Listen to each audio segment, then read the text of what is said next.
But at some point you changed. What was the breaking point at which you decided to start telling the truth? There are several factors. Helsinki, Charlottesville, watching the daily destruction of our civility to one another, putting up silly things like this, really unbecoming of Congress.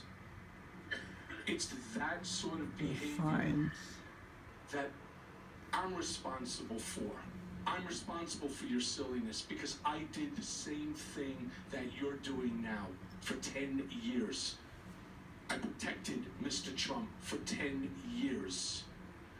And the fact that you pull up a news article that has no value to it, and you want to use that as the premise for discrediting me, that I'm not the person that people called at 3 o'clock in the morning, would make you inaccurate. In actuality, would make you a liar, which puts you into the same position that I am in. And I can only warn people, the more people that follow Mr. Trump, as I did blindly, are going to suffer the same consequences that I'm suffering. What warning would you give young people who are tempted, as you were?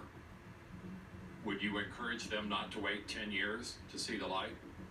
What advice would you give young people, in particular young lawyers, so they do not abuse their bar license as you did? Look at what's happened to me. I had a wonderful life. I have a beautiful wife. I have 2 amazing children. I achieved financial success by the age of 39. I didn't go to work for Mr. Trump because I had to. I went to work for him because I wanted to. And I've lost it all. So if I'm not a picture perfect, that's the picture that should be up there. If I'm not a picture perfect example of what not to do, that's the example that I'm trying to set for my children. You make mistakes in life, and I've owned them, and I've taken responsibility for them. And I'm paying a huge price, as is my family. So if that in and of itself isn't enough to dissuade somebody from acting in the callous manner that I did, I'm not sure that that person has any chance, very much like I'm in right now. A recurring theme in your testimony is concern for your family's safety. What specifically are you most concerned about? Well, the president, unlike my Cohen for Trump that has 1,000 followers, he's got over 60 million people.